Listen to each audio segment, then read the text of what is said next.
ये सवाल है सरकार से, ये सवाल है उन पुलिसकर्मियों से जिन्हें जनता की रक्षा के लिए तैनात किया गया है। ये सवाल है उन हॉस्पिटल वालों से, उन डॉक्टर्स से जिन्हें मरीज़ों की रक्षा के लिए जिम्मेदारी से नवाजा गया है। मैं जानना चाहती हूँ कि आखिर ऐसी कौन सी मजबूरी थी उनकी कि उन्हें अपनी जिम्मेदारियों को त्याग इस अन्याय का समर्थन करना पड़ रहा है। मैं जानना चाहती हूँ कि आखिर हाथरस में हुए इस हैवानियत भरी वारदात में शिकार हुई 19 साल की लड़की को न्याय क्यों नहीं मिल रहा है। नमस्कार, मेरा नाम है छवि और आप देख रहे हैं कर्मदाता टीवी। मैं आपसे बात नहीं करूंगी कि हाथरस में उस लड़की के साथ क्या हुआ। मेरे ख्याल से वो आप बखूबी जानते हैं, क्योंकि हर मीडिया पर अभी यही दिखाया जा रहा है। पर मैं आपका ध्यान उस ओर ले जाना चाहती हूँ जिस ओर अभी तक मीडिया का ध्यान ही नहीं पड़ा है।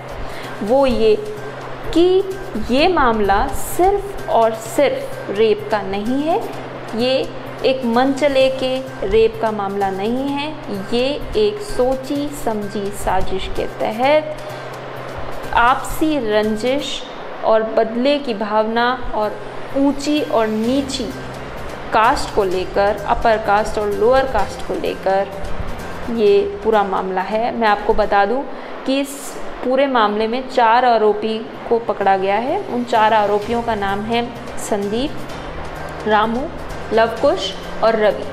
इसमें जो रवि है, इनके जो पिताजी हैं, रवि और रवि के जो पिताजी हैं, इनका पहले भी इस विक्टिम जो है हमारी, उनके दादाजी के साथ में झगड़ा हो चुका है।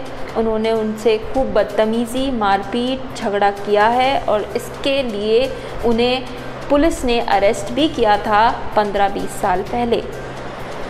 तो ये मामला सिर्फ रेप का नहीं है, ये मामला अपने अरेस्ट को लेकर जो बेइज्जती हुई उनकी, उसका बदला लेने का था।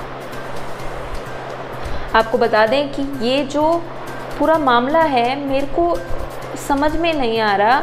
मेरा सवाल जो है वो है सरकार से। ये पूरा मामला जब 14 तारीख को हो गया था, तो सबसे पहली बात तो पुलिस ने इस मामले में कुछ क्यों नहीं किया। 14 तारीख को जो इनकी फैमिली थी वो गई थी, पुलिस थाने गई थी और पुलिस में, चांदपा पुलिस में इन्होंने रिपोर्ट दर्ज कराने की कोशिश की थी, लेकिन पुलिस ने इनको सपोर्ट नहीं किया, बल्कि उन्हें ह्यूमिलिएट किया, उन्हें परेशान किया, उनसे बदतमीज़ी की और उन्हें रिपोर्ट लिखने से साफ इनकार कर दिया। उसके बावजूद जब दाल नहीं गली पुलिस वालों की, तो 22 सितंबर को, 14 सितंबर को हुई वारदात की रिपोर्ट 22 सितंबर को लिखी गई, क्योंकि उनका बस नहीं चला पुलिस वालों का। अगर बस चलता तो शायद ये रिपोर्ट कभी दर्ज ही नहीं होती, कभी ये मीडिया में ये बात आती ही नहीं। आपको बता दें कि ये पूरी वारदात जो है सोशल मीडिया पर पहले ही आ गई थी, लेकिन इस बात को तब भी दबाया गया, और ये दबाया सिर्फ और सिर्फ पुलिस ने नहीं था, ऊपर वालों का इसमें बहुत बड़ा हाथ है, सरकार का इसमें बहुत बड़ा हाथ है। तभी ये मामला दबा, क्योंकि उस समय भी जो डिस्ट्रिक्ट मजिस्ट्रेट थे, आगरा पुलिस थी, और जो इंफॉर्मेशन और पब्लिक रिलेशन डिपार्टमेंट है, उन्होंने इस चीज़ को दबाने की कोशिश की, ये कहकर कि ये एक फेक न्यूज़ है। जब उनका पूरा मामला, ये पूरा चिट्ठा, काला चिट्ठा खुल गया, तो पुलिस ने ये कहा कि भाई ये जो पूरा मामला है, ये तो रेप का है ही नहीं, ये पूरा मामला में रेप का कोई भी साइन हमें नहीं मिला है। और इस पूरे मामले में सिर्फ पुलिस ही नहीं इन्वॉल्व है, सरकार भी इन्वॉल्व है और इसमें हॉस्पिटल्स भी इन्वॉल्व हैं, क्योंकि रिपोर्ट से भी छेड़छाड़ की गई है। रिपोर्ट में भी ये कहा गया है कि नहीं जी, ये रेप का मामला नहीं है, ये तो इसको जो प्राइवेट पार्ट्स पे जो भी जिस भी तरीके की इंजरीज आई हैं, वो सारी की सारी पुरानी है, और इस मामले को दबाने की कोशिश की गई। कितना अजीब है कि इतना कुछ हुआ, उसके बाद में पुलिस जो है वो ये करती है कि इस लड़की को लाती है एम्बुलेंस में और घासलेट छिड़क के एक लावारिस लाश की तरह इसको जला देती है। उनके परिवारजनों को घर में बंद कर देती है और उन्हें उनको अंतिम संस्कार करने तक की इजाज़त नहीं देती। इस पूरे मामले में मेरा सवाल है सरकार से कि आखिर क्यों सो रही है सरकार? क्यों 14 तारीख को जो चीज़ हुई उस बात का निर्णय 30 तारीख को लिया जा रहा है? और क्यों 14 तारीख को हुई वारदात को 22 सितंबर को रिपोर्ट लिखी जा रही है?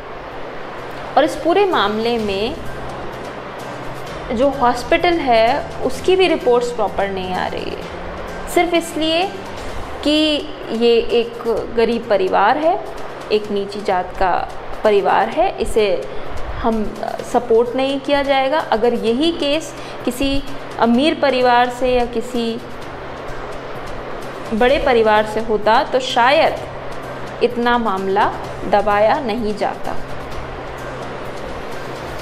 मैं सिर्फ इतना चाहती हूँ कि इस लड़की को न्याय मिले।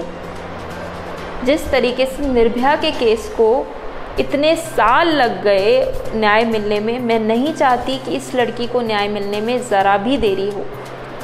मैं सरकार को ये साफ तौर पे कहना चाहती हूँ कि अगर आप सोचते हैं कि आप इस परिवार को पैसे देकर, घर देकर, कॉम्पनसेशन के नाम पर इन्हें खरीद कर ये पूरा मामला दबा देंगे, तो ये मामला नहीं दबेगा। हम सब, पूरी जनता इसके लिए लड़ेगी और हम सब इस लड़की के साथ में हैं।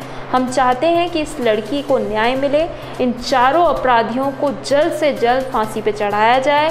साथ ही उन पुलिसकर्मियों के लिए भी एक्शन लिया जाए जिन लोगों ने इनके साथ में बदतमीज़ी की, इनकी रिपोर्ट नहीं लिखी और बाद में इस लड़की को बिना उसकी फैमिली के साथ में, उनकी फैमिली के बिना उसका संस्कार कर दिया, दाह संस्कार कर दिया।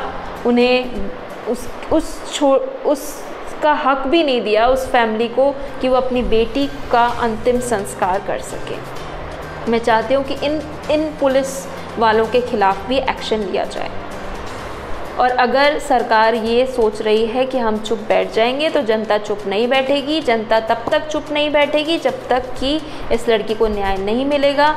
मैं आपको बता दूं कि ये सिर्फ रेप का मामला नहीं है, ये मामला आपसी रंजिश का भी है, ऊंच नीच का भी है, कास्ट का भी है। और मैं चाहती हूँ कि इसके लिए जल्द से जल्द सरकार जो है वो इसके लिए काम करे। कोर्ट में ये मामला जा चुका है और जल्द से जल्द इन आरोपियों को सज़ा मिले। और मुझे पूरा विश्वास है कि कोर्ट इन आरोपियों को सज़ा ज़रूर देगी। आपके लिए हम इसी तरीके से और भी जो आगे आने वाली इसमें कड़ियाँ हैं, जो और भी इस केस से रिलेटेड जो भी बातें हमारे पास में आएगी, सामने आएगी, हम आपके लिए लेके आएंगे। और हम चाहेंगे कि आप लोग हमें सपोर्ट करें, हमारी इस बात को आगे से आगे पहुंचाएं, इसे शेयर करें, इसे लाइक करें।